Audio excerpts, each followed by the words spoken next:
Now, El Sayed, this guy running for Senate in Michigan, I'd love to go back in time and tell my papaw that there's a man who claims to stand for working people who says not only should we have Sharia law, but if you criticize it, you're a white supremacist. The political establishment has increasingly lost touch with the concerns of working-class Americans, replacing traditional economic priorities with policies that many in the heartland believe ignore their everyday struggles.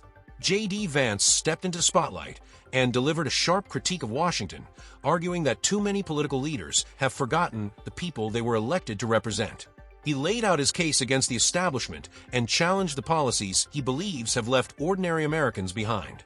Let's take a closer look at what he had to say. But as we systematically address the failures of the past, I gotta be honest, as much as I wish we have not gotten a lot of help from Democrats in Washington. Bernie, have we? No. This is not, unfortunately, JFK or FDR's Democrat Party. Hell, it's not even Bill Clinton's Democrat Party. This is the party of diversity quotas rather than opportunity for all. This is the party, the Democrat Party, of graduate students rather than the union and non-union workers who make this facility run. It's sometimes actually hard to understand, like, what do these modern Democrats actually stand for? But look what they say. Pay close attention, and they'll leave these little hints of what they actually care about. Now, El Sayed, this guy running for Senate in Michigan, he once argued, not too long ago, that criticisms of Sharia law were rooted in white supremacy. I'd love to go back in time and tell my papaw that there's a man who claims to stand for working people who says not only should we have Sharia law, but if you criticize it, you're a white supremacist. That's not my papaw's Democrat Party, my friends. Now, I served for 2 years in the Senate with Sherrod Brown. He was a friendly enough guy, but he was a man who claimed to represent this state, but never once raised his voice against Joe Biden's border crisis or against the inflation that was brought on by Joe Biden underinvesting and trying to destroy American industry. If you look at it, at every step of the way, these Democrats have voted for foreign workers and fraudsters over American citizens and hard-paying taxpayers. They have voted for corporations who sent jobs overseas rather than good American businesses who invested in you, invested in your communities, and increased your jobs. Who do these Democrats put first? Everyone else. You know who the Trump administration puts first? Americans. You, my friends, that's who we fight for.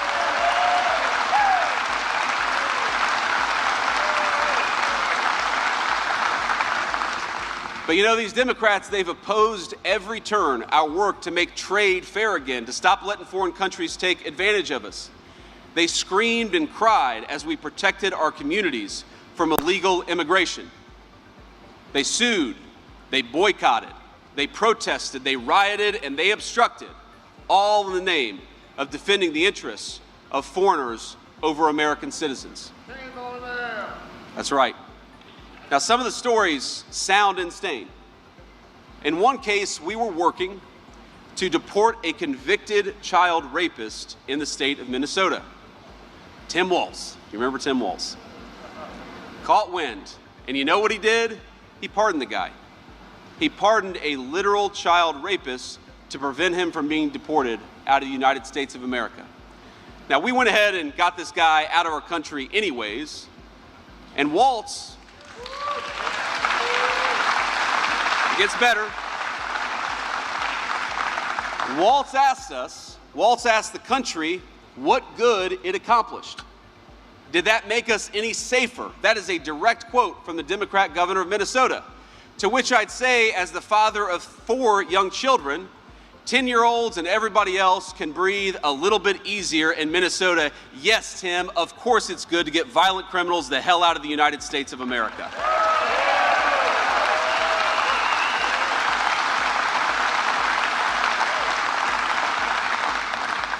Ladies and gentlemen, this is what we're up against in November. Whether it's child predators, Somali fraudsters, foreign gang members, or even visa fraudsters who are working to undercut American wages and steal from American taxpayers, the Democrats know who they stand for. It's anyone but you. Think about it. Every single Democrat, every one, voted against no taxes on tips, voted against no taxes on Social Security, voted against no taxes on overtime, and voted against no taxes on car loans so long as those cars were made right here in America. Now we got to ask ourselves, imagine if they get back in power, what are they going to vote for? If these radicals take control of Congress, they're going to pass the craziest agenda America has ever seen. You're not going to have to take my word for it. You just got to hear these guys actually talk about it themselves. One incoming Democrat congresswoman wants to abolish prisons, she wants to abolish police, and she wants to abolish the borders. And let me just say, that's the only real question on the ballot in November. Do we believe in America, or do we believe in nothing? We in this room believe in America, and we're going to fight for it, my friends.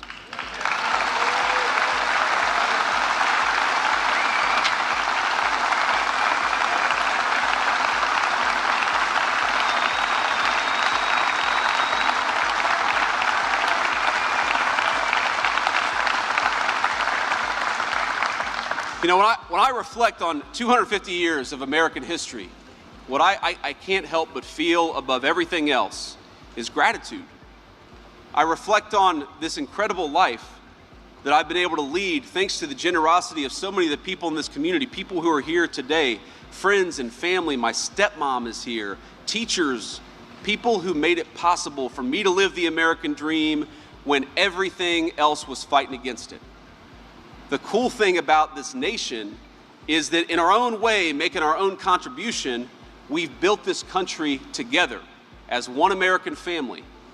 Black and white, rich and poor, whether you've been in this country for 10 seconds or whether your family has been in this country for 10 generations, think about it. Every accomplishment of American greatness has a long line of people, many of them who don't get their part in the story, but we all know we're very much part of it. Now, of course, I grew up in an era where we had already gone to the moon. But think about this. When we went to the moon, of course, it was the astronauts. Everybody wanted to be an astronaut when I was growing up. Neil Armstrong just lived up the street when I was growing up. They were amazing men. They tested the limits of physical realities. They had quite literally out-of-this-world courage. But it was not just them. It was the scientists. It was the computer programmers who designed the rockets, who designed the software that went in it. It was the janitor who made sure that facility was a clean and orderly place to go to work so that these guys could build the rockets that took us to the moon. It was men like my papa who worked at steel mills all across America and who built parts and materials that were American strong and good enough to test the limits of interplanetary travel for the first time in human history. It was the moms and dads doing the quiet and, as I know, often thankless work of raising the kinds of boys and girls who could become astronauts or become scientists or become welders or eventually become moms and dads themselves. The story of our beautiful nation and its greatest achievements has been written by all of us together. Some of us contributed a few sentences and others contributed whole chapters of the book, but it is the story of our people. It is the story of our parents before we were born, and it will be the story of our grandchildren long after we're gone.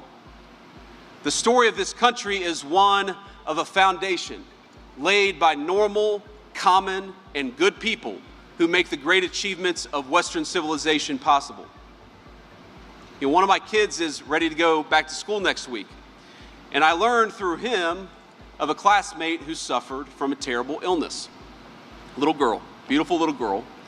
And as fate would have it, just a crazy coincidence, I actually knew a little girl when I was growing up in Middletown, Ohio, who suffered from the exact same illness. And what I remember is that back then, it was considered a death sentence. And now it's serious. I don't want to underweight it, but this little girl is expected to survive after she gets her course of treatment. Now think about this.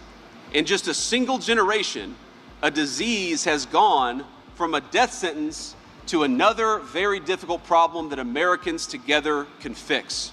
From the people who are making the therapeutics, to the people who are designing and building the facilities where they're made, to the men and women who manufacture the steel where the medicines that saved that little girl's life were made. It's not possible without all of us working together. Vance didn't hold back as he reflected on what he believes is the modern left's growing disconnect from working-class Americans. He contrasted what he described as Washington's political and cultural elite with the union workers, small business owners, tradespeople, farmers, and countless other Americans who keep the country moving every day. He argued that too many people in Washington have become disconnected from the economic pressures facing ordinary families, from rising costs to job security, and the challenges facing local communities. Vance also criticized policies from the previous administration, arguing that loose border enforcement, inflation, and certain international trade policies placed additional pressure on American workers while benefiting foreign labor markets and multinational corporations. He presented the Trump-Vance agenda as an alternative focused on strengthening American industries, securing the border, supporting law enforcement, and putting greater emphasis on domestic workers and communities. But Vance's message wasn't only about criticizing Washington. He also shifted toward a broader tribute to the American people and the generations who helped build the nation.